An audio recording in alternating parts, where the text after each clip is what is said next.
페리의 앞부분이 유조선을 들이받아 뚫고 지나갑니다. 충격으로 인해 기름이 물 위와 페리 갑판 위로 튀어 오릅니다. 두 선박 사이에서 거대한 불덩이가 마치 검은 물 위에서 화산이 폭발하듯이 솟구쳐 오릅니다.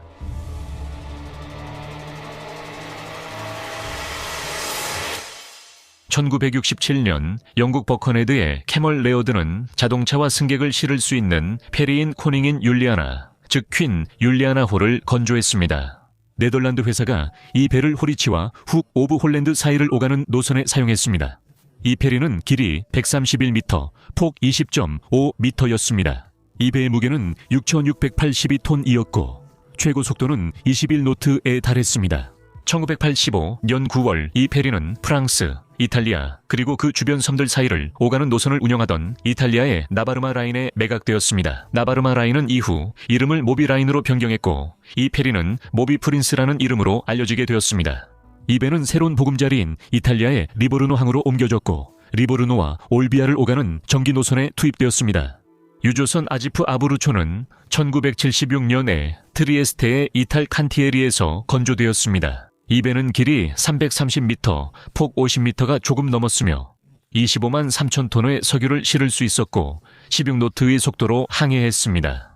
1987년 시장의 요구에 대응하여 이 유조선은 길이가 267m로 단축되었고 그로 인해 적재 용량도 14만 9천 톤으로 줄었습니다.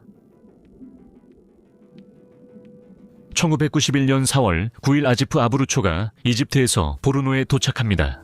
이 유조선은 이탈리아의 주요 석유 및 가스 회사인 인테르나치오날레 이드로카브리, 즉 ENE, 이탈리아어로 국립탄화수소 공사라는 뜻과 소유하고 있습니다. 이 유조선의 탱크에는 8만 2천 톤의 이란산 경질 원유가 실려 있습니다.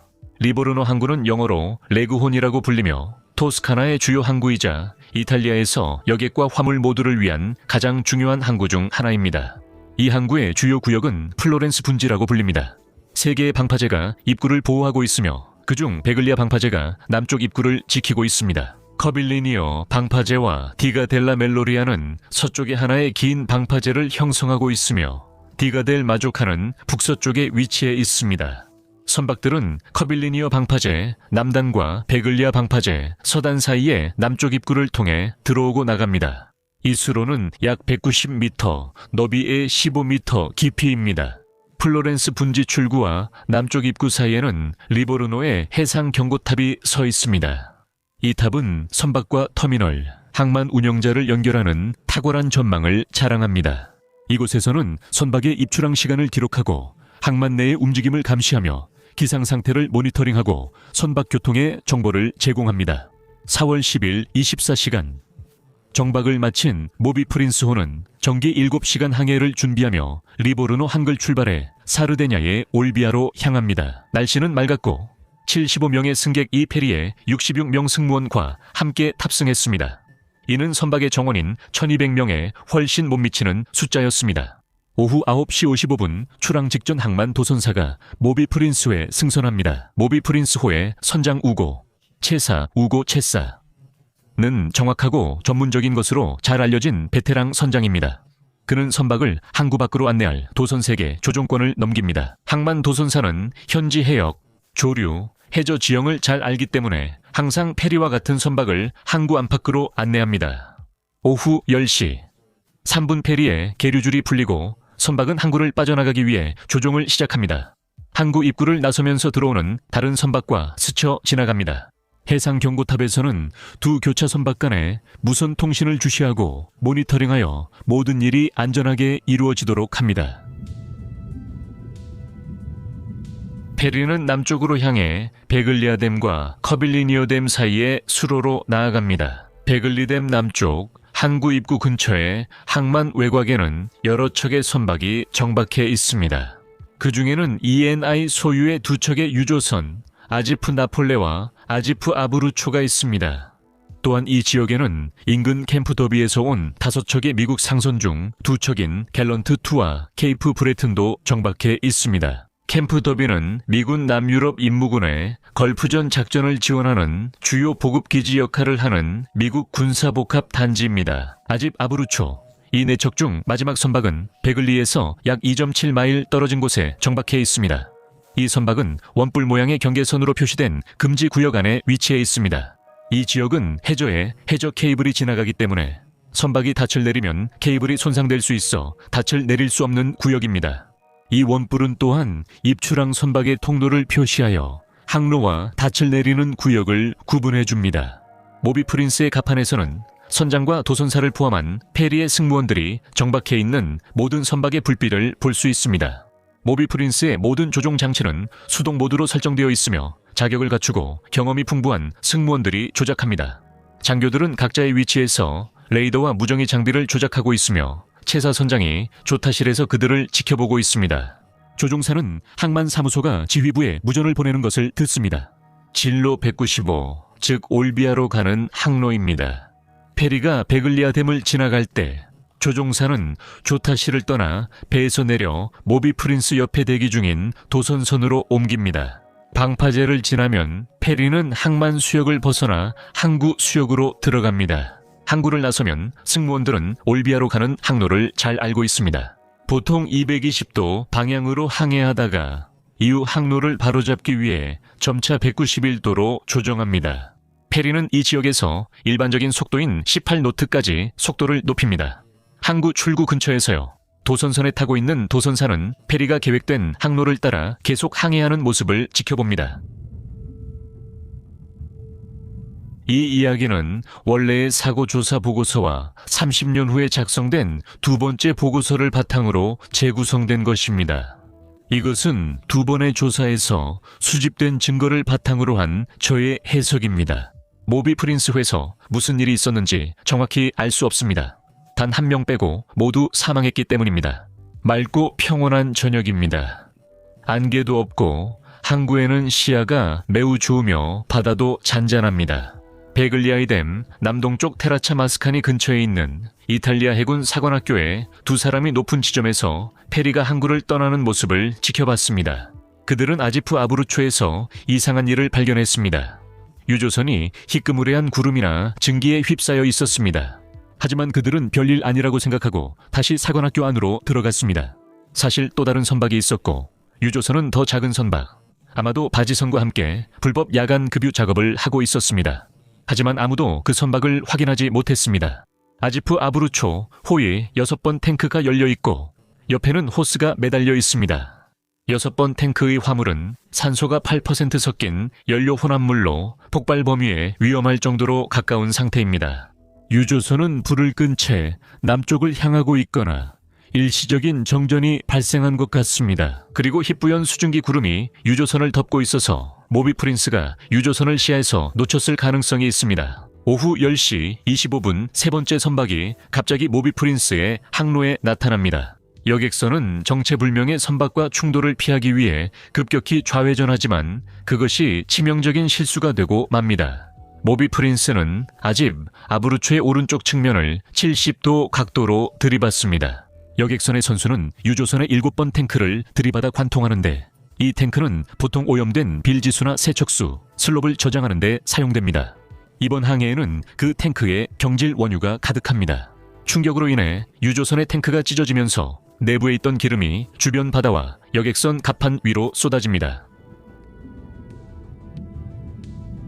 충격으로 두 선박이 서로 맞물려 버립니다. 아지프 아브루초의 선장은 유조선을 모비 프린스호에서 떼어내려고 조종을 시도합니다. 모비 프린스호는 방향타를 오른쪽으로 돌린 채 후진을 시도하지만 선수는 여전히 유조선에 박혀 있고 손상된 선체에서는 계속해서 기름이 쏟아집니다. 두 선박이 서로 떨어지려고 애쓰는 동안 금속이 긁히면서 불꽃이 튀고 유조선에서 쏟아지는 기름에 불이 붙습니다. 불길이 치솟으며 페리와 주변 바다를 집어삼킵니다. 해상 경고탑은 그 독특한 위치에서 화재가 화산처럼 폭발하는 모습을 목격합니다. 불길이 너무 거세게 번지고 열기가 너무 강해져서 모비 프린스호의 조타실에 있던 승무원들은 즉시 조종실을 버리고 대피해야 했습니다. 그들은 엔진을 최대 출력으로 가동한 채 키를 오른쪽으로 30도 강하게 돌려놓고 떠납니다. 그들이 자리를 떠날 때 페리가 불타는 유조선에서 벗어나 후진하면서 회전하며 멀어지기를 희망합니다. 그래서 선수 쪽의 불과 연기는 선박 중앙에서 멀어지게 불어가야 합니다. 여객선 안에서는 혼란이 벌어집니다. 선수에서 발생한 불과 짙은 연기가 빠르게 퍼지며 앞쪽 갑판 대부분을 집어삼킵니다. 구명 보트가 보관된 중간 상단 갑판의 집결 지점은 너무 위험해서 접근할 수 없습니다. 선박의 승무원들은 신속하게 또 다른 비상 계획을 세웁니다. 그들은 모든 승객을 선내의 디럭스 홀로 모아 구조를 기다리게 합니다. 이 홀은 방화벽과 방화문이 있어 밖에서 벌어지는 재난으로부터 더 안전한 대피처가 됩니다. 승객들이 도착하기 시작합니다. 일부는 여행 가방을 들고 다른 이들은 구명조끼를 입었습니다. 승무원들은 화재 비상 상황에 대비해 훈련을 받았습니다.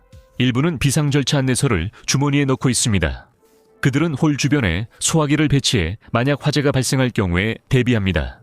무선 통신사는 화재 때문에 조정실의 주무성에 접근할 수 없어 휴대용 송신기를 대신 사용합니다. 그는 반복적으로 조난 신호를 보내며 경보를 울리고 도움을 요청하려고 합니다. 메이데이, 모비 프린스, 우리는 충돌했습니다. 우리 선박이 불길에 휩싸였습니다. 소방관의 도움이 필요합니다. 그의 목소리는 점점 더 절박해집니다. 이봐, 당신이 우리를 도와주지 않으면 우리 모두 불에 타 죽을 거야. 메이데이. 선원들과 승객들은 모두 디럭스 홀에 함께 모여 구조대가 곧 도착할 거라고 기대하고 있습니다. 왜냐하면 그들은 항구와 아주 가까운 곳에 있기 때문입니다. 안에서는 불길이 주변 구조물을 집어삼키고 있음에도 불구하고 온도가 견딜만하게 유지되고 있습니다. 항만 당국은 무전을 통해 조난 신호를 듣지만 신호가 약하고 내용이 흐릿하게 들립니다. 담당자는 메시지의 내용을 이해하려 애쓰고 있습니다. 3분 후 이번에는 아지프 아부르초에서 또 다른 메시지가 들어옵니다. 그들은 배에 충돌당했다고 말합니다. 그들은 다시 무전을 보냅니다. 그로부터 2분 후 담당자는 조난 메시지가 아지프 아부르초에 관한 것임을 확신하게 됩니다. 혼란 속에서 모비 프린스의 구조 요청은 받아들여지지 않습니다. 구조팀은 문제가 생긴 유조선을 돕기 위해 출동합니다. 항만 당국이 구조 작업을 주도하고 조정하며 소방서와 경찰과 같은 다른 기관들은 지원 역할을 합니다. 2명의 개선원이 항만 당국이나 다른 어떤 기관의 지시도 없이 스스로 비상 상황에 대응합니다. 그들이 항만 부두에서 가장 먼저 출발합니다. 오후 10시 30분 충돌 현장이 내려다 보이는 해안가에 사는 한 주민이 자신의 테라스에서 상황을 목격하고 불타는 선박들을 촬영하기 시작합니다. 두 선박은 여전히 서로 맞물려 있고 불길은 두 선박과 그 사이에 바다까지 번졌습니다. 밤인데도 시야가 매우 좋아서 피사에 착륙 준비 중이던 알레 이탈리아 항공기조차 바다 위의 화재를 목격하고 관제탑에 신고합니다. 탱커 내부 일부 선원들은 다리에서 무슨 일이 있나 밖을 내다봅니다. 불길과 짙은 연기에도 불구하고 그들은 대형 창문이 있는 큰 배, 마치 여객선 같은 선체의 형태를 알아볼 수 있습니다. 그리고 모비 프린스 호가 떨어져 나가면서 두 배는 서로 분리됩니다. 오후 10시 35분이 되어도 유조선 선장은 여전히 구조대원들에게 불타고 있는 다른 배에 대한 어떤 정보도 제공하지 않았습니다. 먼저 아지프 아부르초호는 아무것도 보이지 않는다고 보고합니다. 1분 후 선장은 자신들이 충돌한 것이 대형 여객선이 아니라 작은 예인선이나 바지선이었다고 보고합니다. 오후 11시에 경찰청의 감시원이 멀리서 연기를 발견하고 지휘관에게 그 선박 쪽으로 가자고 제안합니다. 하지만 그때 그들은 5개의 붉은 신호탄이 쏘아오르고 아지프 아부르초호의 신호음을 듣습니다. 무전 채널 16번에서 긴급 호출이 울리자 지휘관과 감시원은 아지프 아부르초호로 관심을 돌리고 두 번째 선박은 잊혀집니다. 충돌 약 40분 후 유조선은 또 다른 무전 메시지를 보냅니다. 우리를 들이받은 건 작은 바지선처럼 보입니다. 소방관입니다. 아지프 아부르초호. 우리는 이란산 경질 원유를 싣고 있지만 우리를 들이받은 바지선이 무엇을 싣고 있었는지는 모릅니다. 두 번째 선박도 구조가 필요할 수 있다는 점은 언급하지 않았습니다. 추가 무선 통신이 이어지지만 항만 당국의 조율도 없고 두 번째 선박을 수색해야 한다는 인식도 없습니다.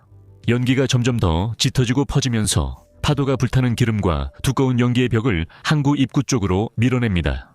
이로 인해 사고 지점 주변의 시야가 크게 줄어듭니다. 오후 11시 12분 티토네리 회사의 예인선 한 척이 유조선에 도착하고 8분 뒤 애같은 회사에 또 다른 선박이 도착합니다. 오후 11시 22분 항만청 소속 순찰정 232 순찰정 이 현장에 도착하며 항만청 사령관도 탑승해 있습니다. 그들은 모비 프린스와 아지프 아브루초 사이에 바다에 정박해 있습니다. 모비 프린스는 빠져나온 후에도 엔진이 켜진 채로 유조선 주위를 거꾸로 원을 그리며 계속 움직입니다. 불길이 거세게 번지면서 화염이 페리의 여러 부분을 불규칙하게 덮쳐 일부 구역은 극심한 열기를 피하게 됩니다. 하지만 불길은 상부 갑판에 머물러 있고 선박이 후진하면서 선미의 외부 구역과 하부 갑판에 승무원 선실이 보존됩니다. 내화 처리된 디럭스 홀 내부에서는 열기로부터는 보호받고 있지만 선박의 에어컨 시스템이 치명적인 일산화탄소와 유독가스를 순환시키기 시작합니다. 내부에 있는 승객과 승무원들은 서서히 질식하게 됩니다. 일산화탄소가 적혈구에 헤모글로빈과 결합해 몸에 산소가 공급되지 않게 만듭니다. 그들은 두통, 어지러움, 메스꺼움을 느끼기 시작합니다. 일부는 갑판으로 탈출하려 하지만 선체에서 뿜어져 나오는 극심한 열기에 압도당하고 맙니다. 안에 남아있던 사람들은 질식으로 사망합니다. 이 모든 시간 동안 유조선에서는 두 번째 선박을 수색하는데 도움이 되는 어떤 연락도 오지 않습니다. 불타는 버려진 선박에 대한 무전 대화를 들은 계류 작업자들은 그 선박을 찾기 위해 출동합니다. 오후 11시 26분 예인선은 두 번째로 불타는 선박을 발견했고 그쪽으로 향하고 있다고 보고하지만 아직 그 선박이 어떤 선박인지는 확인하지 못했습니다. 유조선 선장은 자신이 8만 2천 톤의 원유를 싣고 있다며 반대하고 자신의 화물이 얼마나 위험한지 계속 강조합니다. 오후 11시 30분 또 다른 선박이 두 번째로 불타는 선박을 목격합니다. 개선원들의 예인선이 모비 프린스에 도착합니다. 오후 11시 45분 해상 신호원이 개선원들에게 그 선박을 식별할 수 있는지 묻습니다. 그들은 이렇게 대답합니다. 상업 운항을 했던 모비 프린스입니다. 탑승자가 많습니다. 승객이 50명이라고 들었습니다. 경보 담당관, 저에게 무슨 일이 일어났는지 말해줘야 합니다. 계류 작업자들이 페리의 앞 왼쪽 모서리에서 홀로 남은 생존자를 발견합니다. 그는 선미 쪽으로 이동해 물에 뛰어들고 예인선이 신속하게 그를 끌어올립니다. 같은 시각 아지프 아브루초의 승무원들도 유조선을 버리기로 결정합니다. 모비 프린스의 유일한 생존자는 구조대원들에게 1시간 넘게 여러 방을 돌며 불길을 피해 다녔고 함께 있던 승무원은 살아남지 못했다고 말합니다. 그는 배 안에 구조를 기다리는 다른 사람들이 있다고 말합니다. 그의 간절한 호소에도 불구하고 주요 구조 작전은 오직 유조선에만 집중됩니다. 모비 프린스를 위한 구조 계획은 세워지지 않았습니다. 4월 11일 새벽 2시 예인선 한 척이 표류 중인 페리 옆에 가까스로 접근합니다. 평범한 작업복을 입고 보호 마스크도 없이 한 선원이 선미로 올라가 예인 케이블을 연결합니다. 모비 프린스호는 리보르노 항구로 예인됩니다. 충돌 이틀 후 화재의 열기가 마침내 가라앉자 소방관들이 페리 안으로 들어가 140명의 시신을 발견합니다. 5월 12일부터 17일 사이에 HEP 아브루초호는 남아있던 기름이 모두 비워졌습니다. 이 선박은 1991년 10월에 예인되어 1992년 1월에 해체되었습니다. 사법조사에서는 이 비극의 원인을 안개와 모비 프린스호의 캡틴 채사의 무모하고 부주의한 행동으로 돌렸습니다. 기관실의 레버가 자동 조종 장치에 설정되어 있었기 때문에 캡틴 채사가 직접적인 책임이 있다고 여겨졌습니다. 그리고 구조 과정에서 항만 당국의 실패는 축소되었습니다. 2021년 7월 사고가 발생한 지 30년이 지나고 국민적 분노가 커지자 이탈리아 의회는 사고를 조사하기 위한 새로운 위원회를 구성했습니다. 그들의 조사 결과는 완전히 다른 이야기를 전했습니다. 최초의 조사는 서둘러 이루어졌고 불완전했으며 증거는 무시되거나 누락되었습니다. 목격자 진술, 실제 기상 조건, 심지어 두 척의 배가 불타는 영상까지도 말이죠. 검찰청은 처음에 항만청의 조사에 의존했습니다. 하지만 항만청은 구조 실패로 인해 조사를 받고 있었죠. 두 번째 위원회의 보고서는 그 미스터리한 세 번째 선박을 구체적으로 지목하지는 않았지만 20일 옥토버 2라는 이름의 소말리아 어선을 언급합니다. 또한 불법 급유에 연루된 다른 바지선들도 언급합니다. 모비 프린스의 선체는 거의 7년 동안 리보르노에 남아있었고 1998년 5월에 부두에서 침몰했습니다. 그 배는 다시 인양되어 터키로 옮겨졌고 그곳에서 해체되었습니다. 재난 영상 더 보려면 화면의 링크를 클릭하세요.